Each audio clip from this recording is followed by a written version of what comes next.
नमस्कार। Human geography में economic geography की श्रृंखला में एग्रीकल्चर जियोग्राफी कृषि भूगोल को समझते हैं। एग्रीकल्चर इंग्लिश शब्द एंगो एंग्लो मतलब लेटिन एगर शब्द जिसका अर्थ होता है फील्ड, फिर आपका कोलो जिसका अर्थ होता है कल्टीवेट। ठीक है, तो भूमि के फसलों का उत्पादन ही एग्रीकल्चर कराता है इंग्लिश में। और ये कृषि शब्द जो है वो संस्कृत शब्द से लिया गया है कृषि, जिसका अर्थ होता है जोतना खींचना। ठीक है, आगे बढ़ते हैं, हम टाइप्स ऑफ एग्रीकल्चर या फार्मिंग को समझने की कोशिश करते हैं। तो कृषि के प्रकार को अगर हम देखें तो on the basis of availability of land, मतलब भूमि की उपलब्धता के आधार पर अगर हम क्लासिफिकेशन देखें तो इंटेंसिव एग्रीकल्चर मतलब गहन कृषि। इंटेंसिव में क्या होता है कि पॉपुलेशन हाई रहती है, जनसंख्या अधिक रहती है, किंतु कृषि योग्य जो भूमि रहती है मतलब कि वह कम रहती है, लेस कल्टिवेटेड एरेबल लैंड जो रहता है वह लेस रहता है। क्यों? कारण ये होता है कि जनसंख्या की तुलना में कृषि योग्य भूमि आपकी कम पाई जाती है, इसलिए इंटेंसिव एग्रीकल्चर होता है। कारण ये होता है कि जनसंख्या अधिक होती है क्योंकि पॉपुलेशन प्रेशर वहाँ पे अधिक होता है, किस पे? लैंड पर, तो भूमि पर जन का दबाव अधिक पाया जाता है। इसका एग्जाम्पल अगर हम इंटेंसिव एग्रीकल्चर कर लें तो इंडिया है, बांग्लादेश है, आपका चाइना है और जापान भी है। जापान के पास क्या कहते हैं कि कल्टिवेटेड एरेबल लैंड या कल्टिवेटेड लैंड जो है वो लेस है। ठीक, आगे बढ़ते हैं, एक्सटेंसिव एग्रीकल्चर। एक्सटेंसिव मतलब विस्तृत है। विस्तृत कहने का मतलब कि जहाँ पे पॉपुलेशन कम हो, कृषि योग्य भूमि की अधिकता हो, मतलब एग्रीकल्चर लैंड जो एरेबल लैंड है वो मतलब ज़्यादा हो और जो पॉपुलेशन है वह लो रहे। ठीक है, तो इसमें जो खेतों का आकार रहता है वह बड़ा रहता है। ध्यान दीजिएगा, इंटेंसिव में जो खेतों का आकार रहता था, लैंड का जो साइज रहता था वह कहते हैं कि स्मॉल रहता था। वहीं पर आपका एक्सटेंसिव में जो लैंड का आकार साइज रहता था वो आपका लार्ज पाया जाता है। जैसे यूएसए, कनाडा, रूस, अर्जेंटीना। यूएसए में देखिए आपका प्रेरीज हो गया, कनाडा प्रेरीज हो गया। ठीक है, रूस का स्टेपी हो गया, अर्जेंटीना का पंपाक, ऑस्ट्रेलिया का। तो यहाँ पे जो है एक्सटेंसिव कृषि आपकी की जाती है। आगे बढ़ते हैं हम, अब हम समझने की कोशिश करते हैं on the basis of production and metrology. तो टाइप्स ऑफ एग्रीकल्चर में अभी हमने पूछा on the basis of ability of land, अब हम on the basis of production and metrology मतलब कि उत्पादन के उद्देश्य एवं विधि के आधार पर हम इसका वर्गीकरण देखेंगे। तो सबसे पहले हम आते हैं सब्सिस्टेंसिव एग्रीकल्चर। सब्सिस्टेंसिव मतलब निर्वाह मूलक आपका रहेगा। निर्वाह मूलक कृषि में क्या होता है कि इसमें किसान जो है फसलों का उत्पादन स्वयं अपने परिवार के उपभोग के लिए ही करते हैं, मतलब कि जितने में वो अपना जीवन यापन कर सके, उससे ज्यादा वो उत्पादन नहीं कर पाते हैं। सब्सिस्टेंसिव निर्वाह मूलक, क्योंकि जनसंख्या अधिक होती है, क्योंकि पॉपुलेशन अधिक होता है और कृषि योग्य भूमि जो रहती है वह कम रहती है। इसमें भी आप वही समझिए जो गहन कृषि की जाती है उसी तरह की भी स्थिति बनती है, क्योंकि यहाँ पे जो आप कहते हैं कि लैंड का जो साइज रहता है वह स्मॉल रहता है। ठीक है, खेतों का जो आकार रहता है वह छोटा रहता है और ये मैक्सिमम जो है विकासशील देशों की विशेषता पाई जाती है ये निर्वाह मूलक कृषि में। ठीक है, आगे बढ़ते हैं कमर्शियल कृषि। कमर्शियल मतलब व्यापारिक कृषि। व्यापारिक कृषि में क्या होता है, कृषि का जो मेन उद्देश्य होता है वह उत्पादनों को बेचकर, मतलब उत्पादन जो हो रहे हैं, जो प्रोडक्शन हो रहा है उसको बेचकर धन मतलब कि मनी को प्राप्त करना होता है। और ये मैक्सिमम विकसित देशों के लिए, डेवलप्ड कंट्री के लिए होता है। वही जो आपका सब्सटेंशियल था वह डेवलपिंग कंट्री के लिए था और जो आपका कमर्शियल है वह डेवलप्ड कंट्री के लिए। जैसे बड़े कृषि फार्मों में, मतलब लार्ज कह सकते हैं कि बड़े कृषि फार्म एग्रीकल्चर लैंड होते हैं जिसमें पंपाक, प्रेरी, ठीक है, प्रेरी आपका यूएसए, कनाडा, पंपाक आपका अर्जेंटीना, डाउन हो गया ऑस्ट्रेलिया में।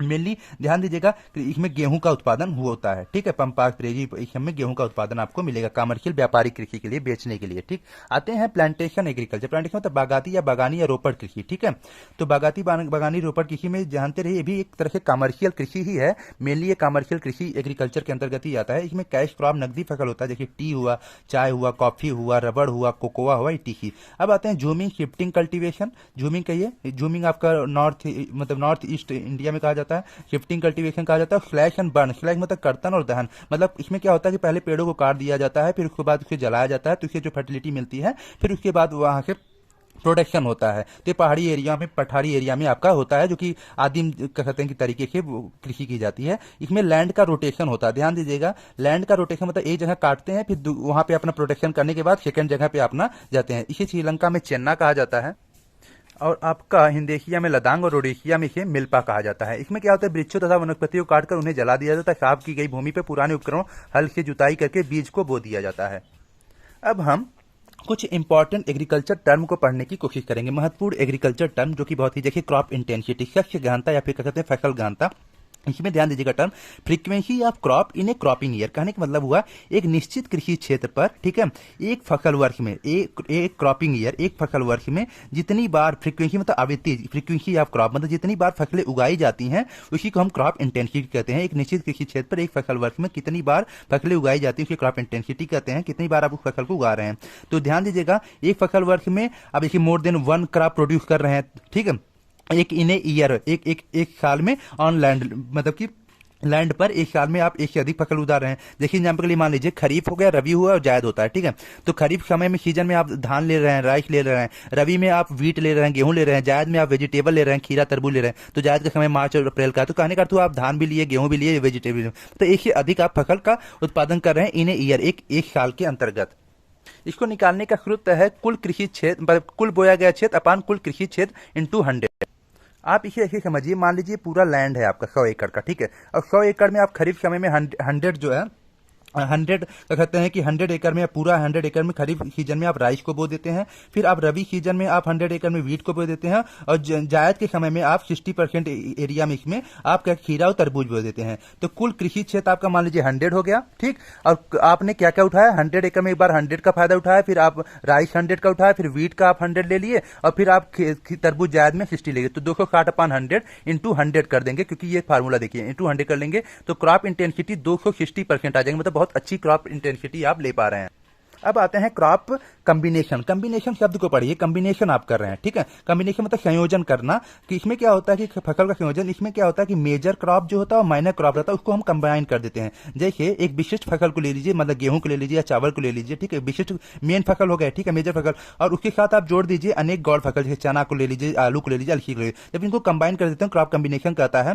ध्यान दीजिएगा, दैट इज द वीवर की, डेवी की और रेफ्यूला की मेथड इसमें आते हैं क्रॉप कॉम्बिनेशन में। तो ध्यान दीजिए, मान लीजिए पूरा लैंड है मेरा, हाँ 100% का एरिया है, तो इसमें 90% एरिया मैंने गेहूं ले लिया, जो कि एक मेजर फसल हो गया, ठीक है, मेजर फसल हो गया, विशिष्ट फसल हो गया। और 10% में मैंने मान लीजिए कि आपका आपका चना बो दिया, फिर आलू बो दिया, या फिर 5% में आप आलू बो दिया, अलसी बो दिया, ऐसे करके हम बो दे रहे हैं। तो ये क्रॉप कॉम्बिनेशन है। अगर मान लीजिए हम गेहूं की जगह मेजर फसल में हम राइस को ले लें, तो 90% एरिया में हमने राइस को बो दिया, 10% में आपने मान लीजिए मक्का को बो दिया, और फिर सोयाबीन को बो दिया, ऐसे करके आप बो सकते हैं। अब आते हैं क्रॉप पैटर्न या क्रॉपिंग पैटर्न, शस्य प्रतिरूप या फसल प्रतिरूप। तो इसमें क्या होता है, एयरली सीक्वेंस, ध्यान दीजिए, वार्षिक sequence and special arrangement of crop, मतलब वार्षिक अनुक्रम और फसलों की स्थानिक व्यवस्था, स्पेशल मतलब स्थानिक अरेंजमेंट हमें करना, व्यवस्था करना होता है। अब इसे एग्जाम्पल के साथ समझिएगा क्रॉप पैटर्न को। मान लीजिए यहाँ पे मैंने ईयर लिया 2018-19-20, ठीक, और यहाँ पे खरीफ, रबी और जायद 3 फसल हुए और क्रॉप पैटर्न हमें मिलेगा। तो ध्यान दीजिए 2018 में आपने राइस बोया, खरीफ के समय में सीजन में, रबी के समय में आपने वीट बोया, और जायद के समय में आपने पड़ती रख दिया उस खेत को, ठीक है। तो ये जो क्रॉपिंग पैटर्न मिलेगा मुझे राइस और वीट का मिलेगा, जो कि मेरे यहाँ मेरे गांव में ये स्थिति बनती है। मैक्सिमम इंडिया में यही राइस वीट बोया जाता है। सेकेंड ईयर में अगर 2019 में देखें तो आपने खरीफ के समय में सोयाबीन भी बोया, ठीक है, रबी के समय में वीट माला, मतलब कुछ एरिया ऐसे हैं जो कि आपके वीट बोए, और जायद में आपने फैलो पड़ती रख दिया। तो ये आपका क्या कहते हैं कि सोयाबीन और वीट का स्थिति बनती है क्रॉपिंग पैटर्न में, ठीक। अगर 2020 में आप मान लीजिए मक्का बोए खरीफ में, और रबी में आप फैलो रख दिए, और जायद में आप वेजिटेबल बोल दिए, तो ये आपका मक्का और वेजिटेबल का क्रॉपिंग पैटर्न बन जाएगा। इन इंडिया अगर भारत में बात करें तो भारत में जो क्रॉपिंग पैटर्न पाया जाता है वो मोनोकल्चर पाया जाता है, क्रॉप रोटेशन पाया जाता है, मल्टीपल क्रॉपिंग पाया जाता है, मिक्स्ड क्रॉपिंग पाया जाता है। मोनोकल्चर मतलब किसी एक फसल को। अभी जो ये क्रॉपिंग पैटर्न आप देख रहे थे राइस वीट का मिल रहा था, मान लीजिए आपने खरीफ में राइस बोया और रबी को भी फैलो कर दिए, पड़ती रखे, और जायद को भी फैलो पड़ती रख दिए, तो सिर्फ राइस का ही आपका क्रॉपिंग पैटर्न मिलेगा। इसी प्रकार मान लीजिए कि रबी में आपने वीट बोया और खरीफ में पड़ती रख दिया और जायद में भी पड़ती रख दिया, फैलो कर दिया, तो सिर्फ आपको वीट का मिलेगा। तो मोनोकल्चर हो गया, किसी एक फसल को आप क्रॉपिंग पैटर्न में आएगा। अब ध्यान दीजिए क्रॉप रोटेशन। क्रॉप रोटेशन करने का अर्थ हुआ, आप ऐसे समझिए, मान लीजिए खरीफ में आपने राइस बोया था,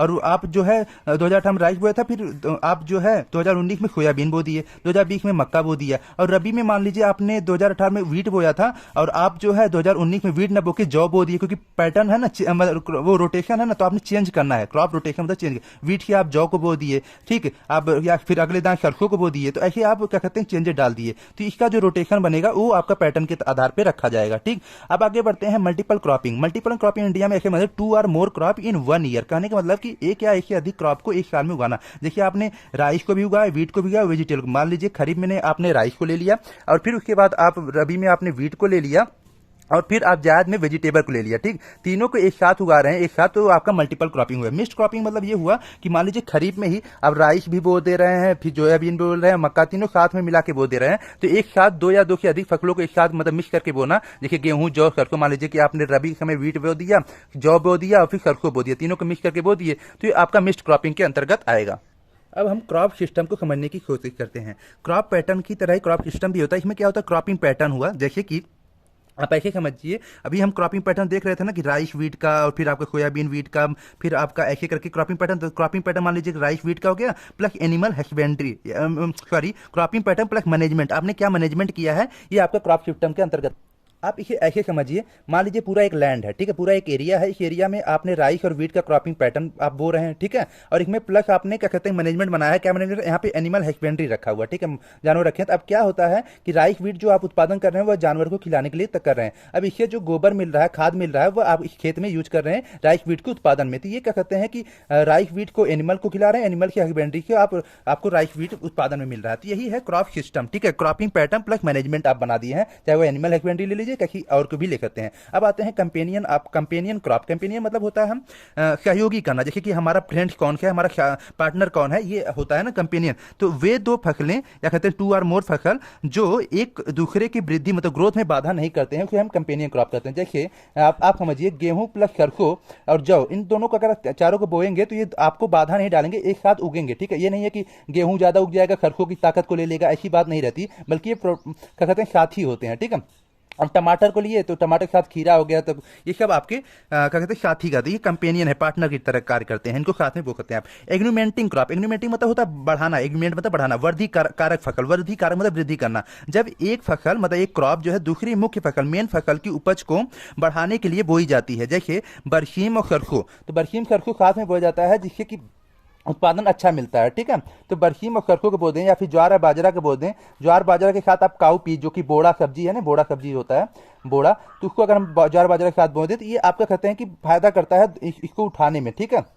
आगे बढ़ते हैं, मिक्स्ड क्रॉप को समझने की कोशिश करते हैं। मिक्स्ड मतलब जब 2 या 2 से अधिक फसल को के बीजों को एक साथ मिलाकर उगाया जाए, जैसे गेहूं हो गया, जौ हो गया, इन दोनों को मिला के बो दीजिए, या गेहूं चना को बो दीजिए, गेहूं मटर को डाल दीजिए, तो आपका ये हो जाएगा मिक्स्ड क्रॉप। आते हैं multi store crop. Multi store crop मतलब कि बहुमंजिला किलो, मान लीजिए कि नीचे कुछ और है, उसके ऊपर और कुछ ऊपर ऐसे, जैसे बहुमंजिला अलग अलग ऊंचाई वाले मतलब हाइट वाले पौधों को मतलब प्लांट को एक साथ समय में उगाई जाए, एक समय में ध्यान दीजिएगा, एक समय उगाया जाना। देखिए दक्षिण भारत में देखा जाता है, दक्षिण भारत में देखा जाता है कि जो नारियल का पेड़ है, ठीक है, नारियल पेड़ सबकी ऊंचाई पे रहेगा, उसके बाद आपका आएगा काली मिर्च, ठीक है, फिर अदरक, नीचे अदरक बो दिया जाएगा पानी गिर के। आगे बढ़ते हैं गार्ड क्रॉप। गार्ड क्रॉप जो है रक्षक मतलब गार्ड करना मतलब सुरक्षा करना, तो जो मेन फसल होती है उसकी रक्षा हेतु किनारों पर चारों ओर से बोई जाती है, उसे गार्ड क्रॉप कहते हैं। जैसे मक्का या बाजरा जो है चरी के किनारों, मान लीजिए पूरा लैंड है, बीच में चरी है, ठीक है, बीच में चरी है, उसके किनारे किनारे हम मक्का या बाजरा बो रहे हैं जो कि बचने के लिए, ये आपका गार्ड क्रॉप है। आप इसे समझिए, मान लीजिए आपके बीच में आपने चरी बो दिया है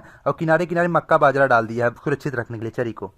अब हम क्रॉप बैलेंस को समझने के, फसल संतुलन बैलेंस बनाने के लिए ऐसी फसल बोई जाए जिससे अधिकतम लाभ मतलब मैक्सिमम रिटर्न भी मिले, तथा सॉयल की जो मृदा है उसकी फर्टिलिटी भी में हानि या कमी ना हो, मतलब उसकी उर्वरक शक्ति में भी कमी ना आए। इसके लिए कहा जाता है कि क्रॉप का रोटेशन करते रहना चाहिए, जैसे एक ही जमीन पर एक ही प्रकार की फसल न उगाकर बदल बदल कर फसल बोते रहना चाहिए। इससे हम क्रॉप बैलेंस बना रहेगा, हमारी फर्टिलिटी भी बनी रहेगी और मैक्सिमम रिटर्न भी हमें मिलता रहेगा। ये क्रॉप बैलेंस है, फसल संतुलन को बनाए रखना। आगे बढ़ते हैं क्रॉप रोटेशन। क्रॉप रोटेशन जिसे कहा जाता है फसल चक्र, ठीक है, सेक्शन चक्र। तो किसी निश्चित क्षेत्र पर किसी निश्चित अवधि, वही है जो रोटेशन अभी हम पढ़ रहे थे, तो किसी निश्चित क्षेत्र पर किसी निश्चित एरिया पर और निश्चित अवधि टाइम के लिए भूमि की उर्वरकता जो सॉइल की फर्टिलिटी है उसको बनाए रखने के लिए उद्देश्य से फसलों को अदल बदल करते रहना, मतलब कि चेंजेस करते रहना, मतलब एक ही जगह नहीं कहा था कि फसलों को बदल बदल कर फसल बोते रहना चाहिए, यही आपके क्रॉप रोटेशन है। ध्यान दीजिएगा, जो फसल का चक्र होता है, क्रॉप रोटेशन होता है, उसकी जो अवधि होती है, टाइम होती है, वह 1 वर्ष या 3 वर्ष या इससे अधिक वर्ष तक हो सकती है। आप इसे ऐसे समझ सकते हैं, यहाँ पे देखिए बहुत अच्छे समझ में आएगा। मान लीजिए यहाँ पे वर्ष लिया गया है और ये आपका खरीफ है और रबी है, ठीक है। तो मान लीजिए 2020 में आपने राइस बोया और उसके बाद खरीफ में आपने राइस बोया और फिर रबी में आपने वीट बोया, ठीक। फिर उसके बाद 2021 में आपने मक्का बोया खरीफ में, और आप 2021 में मक्का बोया और रबी में आपने सरसों कर दिया। तो आप चेंजेस ला रहे हैं, राइस से फिर मक्का में आ गए खरीफ में, फिर मक्का के आप बाजरा में आ गए 2022 में, फिर बाजरा की आप सनफ्लावर 2023 में आए। तो ये क्या कहते हैं कि आप रोटेशन कर रहे हैं खरीफ के समय भी और रबी के समय भी। तो ये रोटेशन है जो कि अच्छी बात है और इसकी फर्टिलिटी भी हमारी बनी रहती है, इसलिए क्रॉप बैलेंस का क्रॉप रोटेशन बहुत अच्छा माना जाता है। अब क्रॉप डाइवर्सिफिकेशन फसल विविधीकरण की तरफ चलते हैं। फसल विविधीकरण का मतलब हुआ कि producing a variety of crops in a farm, मतलब कि एक खेत में विभिन्न प्रकार की फसल का उत्पादन करिए, जिससे क्या होता है विभिन्न फसलों के बीच तीव्रता प्रतियोगिता का पता चलता है। जैसे आप समझिए कि खरीफ के समय आप राइस बोल रहे थे, अब आप मक्का बो दीजिए, फिर मेज बो दीजिए, फिर चना बो रहे थे, वीट बो दीजिए, सरसों, तो क्या कहते हैं आप इसे ऐसे समझिए, ये पूरा लैंड था, ठीक है, ये पूरा लैंड था। इस पूरे लैंड में सबसे पहले क्या होता, मेनली राइस ही बोया जाता था, या राइस ही बोया जाता था या वीट ही बोया जाता, मेनली जो होता है या राइस ही पूरा बो देते थे या वीट बो देते। अब क्रॉप डाइवर्सिफिकेशन में क्या होता है कि आप राइस बो, कुछ हिस्सा इसका मान लीजिए कि आप राइस बो दीजिए, 25% राइस बो दीजिए, या ठीक 25% ये पूरा एरिया ले लीजिए, 25% राइस बो दिए, 25% मेज बो दिए, 25% बाजरा बो दिया, और 25% आप कुछ और बो दे रहे हैं, ठीक। तो जो पूरा लैंड था आपका, वो कह सकते हैं डाइवर्सिफिकेशन में चला गया, मतलब विविधीकरण में चला गया। इसी कहते हैं फसल डाइवर्सिफिकेशन, मतलब एक खेत में विभिन्न प्रकार की फसल का उत्पादन किया जाता है, जिससे क्या होता है विभिन्न फसलों के बीच जो तीव्र प्रतिस्पर्धा रहता है उसका पता चलता है कि कौन अच्छा ज्यादा उत्पादन दे रहा है। क्रॉप कंसंट्रेशन मतलब फसल संकेंद्रण या घनत्व, इसे कहते हैं डेंसिटी। तो आपका कहां पे कंसंट्रेशन ज्यादा है, जैसे कि किसी क्षेत्र में मुख्य फसल मतलब मेन क्रॉप क्या है। जैसे अगर हम इंडिया में देखें तो पूर्वी भाग में अगर हम चले जाएं, इंडिया के पूर्वी भाग में, तो वहां पे चावल की प्रधानता पाई जाती है ना, मेनली जो है चावल का कंसंट्रेशन आपको मिलेगा। तो चावल जैसे वेस्ट बंगाल हो गया, उड़ीसा हो गया, जो तटीय क्षेत्र है वहां पे जाके चावल ज्यादा अच्छा होता है, डेल्टा वाला एरिया हो गया। पंजाब में देखिए वहां पे आपको गेहूं का ज्यादा मिलेगा, हरियाणा पंजाब वाला रीजन हो गया, ठीक है। सिंध का भी रीजन जो पूरा रहता है। राजस्थान में अगर देखें तो बाजरा का कह सकते हैं कि मेनली क्रॉप पाया जाता है। कहने का अर्थ हुआ कि किसमें कंसंट्रेशन मतलब संकेंद्रण ज्यादा पाया जाता है, डेंसिटी अच्छी खासी पाई जाती है उस क्रॉप की। तो ये आपकी बातें हुई।